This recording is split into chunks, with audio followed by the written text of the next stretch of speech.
Hi అండి, అందరికీ నమస్కారం. Welcome to my channel. ఈ వీడియోలో ఏపీ ప్రభుత్వ ఉద్యోగ పెన్షన్లకి శుభవార్త అండి. త్వరలోనే ఐఆర్ మరియు డిఏ ప్రకటన పూర్తి వివరాలను ఈ వీడియోలో తెలుసుకుందాము. వీడియోని ఎక్కడే కానీ స్కిప్ చేయకుండా ఎండ్ వరకు చూడండి, అప్పుడే పూర్తి ఇన్ఫర్మేషన్ అర్థమవుతుంది. అలాగే వీడియోకి ఒక లైక్ చేయండి ఫ్రెండ్స్. ఇక ఆలస్యం చేయకుండా వీడియోలోకి అయితే వెళ్ళిపోదాము. ఏపీ ఉద్యోగ పెన్షనర్లకి త్వరలోనే ఐఆర్ మరియు డిఏల ప్రకటన. సో పెండింగ్ బిల్లులకు సంబంధించి చాలా పెండింగ్ బిల్లులు అయితే ఉన్నాయండి. వాటికి సంబంధించి అదేవిధంగా కొత్తగా 12వ పిఆర్సీ అమలు చేయవలసి అయితే ఉంది.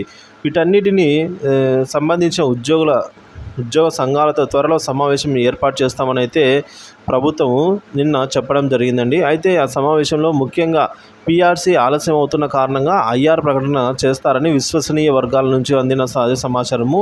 అదేవిధంగా ఒక డిఏ కూడా మంజూరు చేస్తారని అయితే సమాచారం అందింది. ఇక ఐఆర్ అనేది 20% అయితే ఉండవచ్చు అనేది ప్రాథమికంగా అంచనా. సో అదేవిధంగా ఏదైతే సోషల్ మీడియాలో చక్కర్లు కొడుతున్న 29.2% ఐఆర్ ఇస్తారు అన్నది, అదంతా కూడా కేఆర్ సూర్యనారాయణ గారు ఈ మేరకు ప్రభుత్వంతో భేటీ అయ్యారు. ఈ విధంగా త్వరలోనే రానుంది, అదైతే అవాస్తవం కానీ సో 20% ఉండవచ్చు అనేది ప్రాథమికంగా సమాచారం అండి. IR interim relief. సో ఇది కనుక వచ్చినట్లయితే ఏపీ ప్రభుత్వ ఉద్యోగ పెన్షన్లకు అందరికీ కూడా బెనిఫిట్ అయితే ఉండబోతోంది. సో ఇది ఫ్రెండ్స్ ప్రస్తుతానికి ఉన్న తాజా సమాచారము. త్వరలోనే సమావేశం అయితే ఏర్పాటు చేస్తామని అయితే ప్రభుత్వం తెలియజేయడం జరిగింది.